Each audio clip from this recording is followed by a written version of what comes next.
Assalamu alaikum, peace be with you. Alaikum salam wa rahmatullahi wa barakatuh. Now, what did you just say? You said something in Arabic. What's that all about? That's peace be upon to you also. Yeah, that's with the greeting of all the And prophets. mercy of Allah. And the mercy of God, huh? Mercy of God. Now, we're at a place where they're talking about the most misunderstood way of life in the world, Islam. You're at this journey of faith. Tell us a little bit about it. This is the third conference, the third year that they're having this conference, Journey of Faith. And the idea is to get the knowledge out there to the Muslims and even non-Muslims. Get the knowledge and get an understanding of Islam and benefit. Now, I heard that the non-Muslims, the not yet Muslims, they get in free, they get free food, they get hospitality. Is this true? We get the best hospitality. Even the speakers, like, it's even too much. Like, you get kind of embarrassed, you know what I mean? Catering to you, you need anything, you know, the best hospitality. I'm talking about more so for the not yet Muslims, for them. Muslims, yeah. Invited in to come and eat with the speakers if they have any questions, you know, any concerns or anything. Feeding them, you know, giving them snacks and refreshments, everything. Now be real with us. Tell us, did you hear any hate speech going on around here? No hate speeches, no. Just presenting Islam in the clear-cut way, the way that Islam is supposed to be presented. And inshallah. Now tell us, Yahya, can that be translated as Jacob in English? No, John. John or Yahya.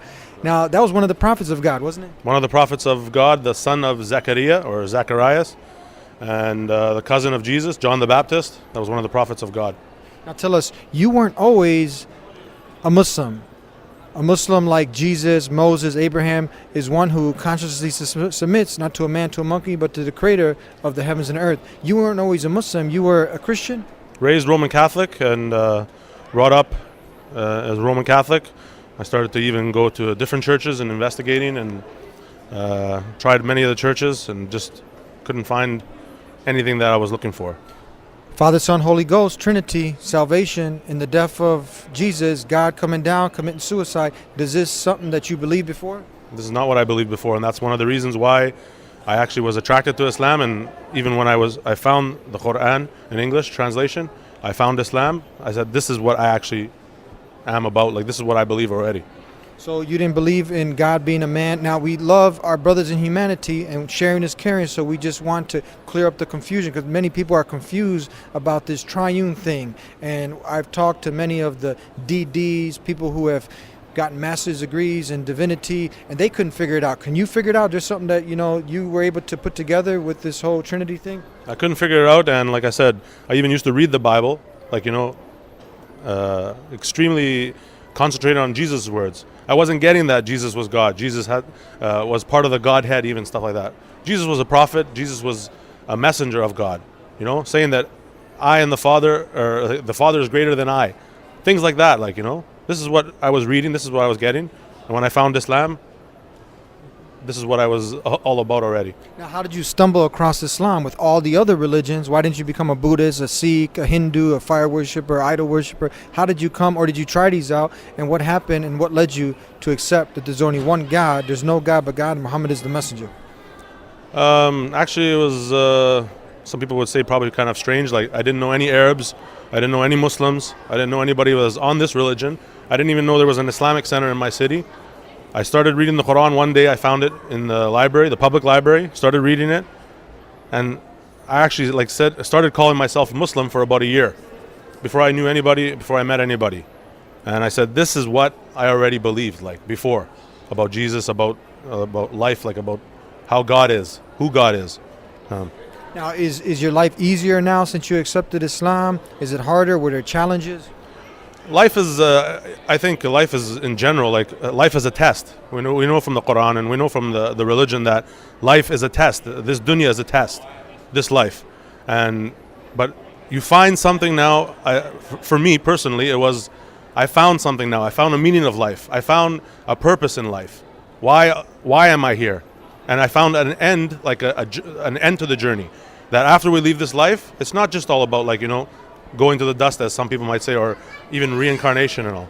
No, there is a final abode or a final journey that you're coming to.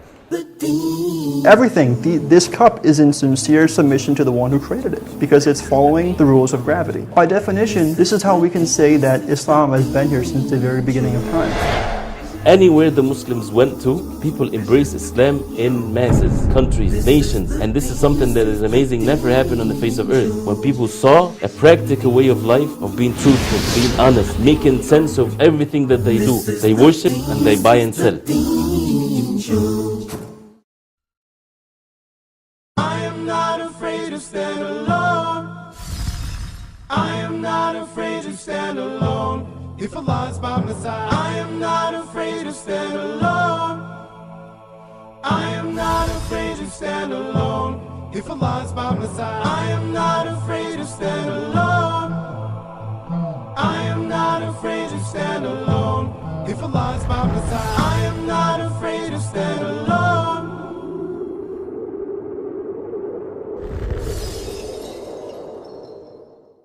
Now, some people don't know about the wonderful reverence that we have towards Jesus, peace be upon him.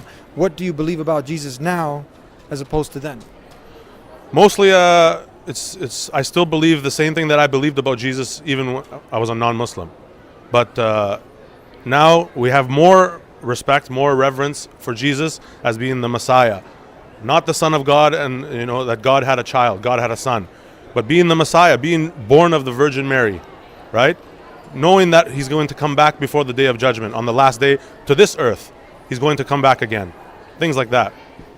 Now, tell us a few more questions. Tell us, it's very important. Some people think, Islam, it's an Arabic word. Islam is for the Arab. Allah is some moon god. What do you guys say about this? Islam means submission to God, compliance, obedience to God, only and only to God. Not to a man, not to a teacher, not to your forefathers, not to some culture, not to some group, and so on. But your obedience, your compliance, your submission is only to God, the one who created you. That's what Islam is all about. And Allah is your creator, your Lord, the one who provides for you, the sustainer of the universe, the sustainer of all of us. This is the one that deserves to be worshipped. He is the only one that deserves to be worshipped, revered, with that ultimate reverence and submission to. Does the religion, the way of life, the complete compliance with the laws of the creator of the heavens and the earth, Islam, to acquire that peace that everyone's yearning for by submitting to the owner of peace, the one God, now that you've implemented Islam, has it improved your behavior, your character? Are you kinder to your parents, kinder to your neighbors? What's been the outcome of it? There has been a change in I wasn't drastically like some way before, like a criminal and so on. Alhamdulillah, all praise to Allah. But there is a change. Whenever somebody accepts Islam sincerely for the sake of God, for the sake of Allah, there is a change in their life. They become more respectful of people, respectful of the creation, of human beings, of animals, of everything, more respectful. And there is that change. And anybody who accepts Islam, and this is my advice to everyone, that when they do accept Islam, they will see a change. It may not happen overnight. It may not happen even within days or weeks, but gradually there will be a change in the person's life. For people that feel that Islam is synonymous with terrorism, what do you got to say? Islam cannot be synonymous with terrorism. You have to go back to the religion, the Quran, the book that was revealed by God to the Prophet Muhammad, and you have to go back to the Sunnah and the way of the Prophet Muhammad and see how he behaved with non-Muslims, see how he behaved with the people in general, with everybody, and see it then after these actions of certain people, even if they have the name Muslim, does this coincide with what's in the Quran? Does this coincide with what the Prophet Muhammad, how he used to deal with the people? So is it safe to say that Islam condemns killing innocent women, children, has nothing to do with events such as 9/11, 7/7, and all these other things that the people, they see it on the media and they start to link it back to Islam? It's clear in the Quran, it's clear in the way of the Prophet Muhammad ﷺ, like I said, how he dealt with the people, and it's clear in the Quran of what you're allowed to do, what you're not allowed to do. Like, innocent people are not to be killed, and it's specifically the Prophet Muhammad ﷺ gave instructions and warned against that. Now tell us, for the not yet Muslims, those who like what you have to say, they're also confused about the Trinity, about God becoming a man, and in no way are we trying to offend, hurt, or offend anybody, but we want to clear up the confusion. So they like what you have to say. Worship one God, do the good that he's told you to do. And you know what? But they're a little hesitant. You know what? You're American, you are Christian, and they can relate to you. what would you have to tell them? A good piece of advice. I would say look for the truth and be sincere with it first, open-minded, and don't pay attention to the media, don't pay attention to everything that's going on or everything that's being said. You know, look for yourself, go and search for yourself the truth. Go to the Quran, start reading, go to like some websites that, you know, go to the local Islamic center and ask. It's your right to ask, you know, like, what is this about? What does this mean? Is this in your book, or where does this come from? And seek the truth and open-mindedly and sincerely. Thank you very much. We started with peace, we end with peace. Peace be with you. Salam alaikum. Alaykum salam wa rahmatullah. Barakallah feek. It means, and the blessing of Allah be upon you. And you too, brother. Thank you. Brother John, Brother Yahya. Thank you. Yahya. Thank you. And you got to hear it here on the Deen Show. If you want peace, go to the owner of peace. And that's the creator of the heavens and the earth, the one God. Submit to him, not his creation. Do all the good that he's told you to do. Don't worship a man or money or women or power. Don't succumb to that. Don't succumb to your lusts and desires. Submit yourself wholly to the one who created you and live a righteous life. We'll be back with more on the Deen Show.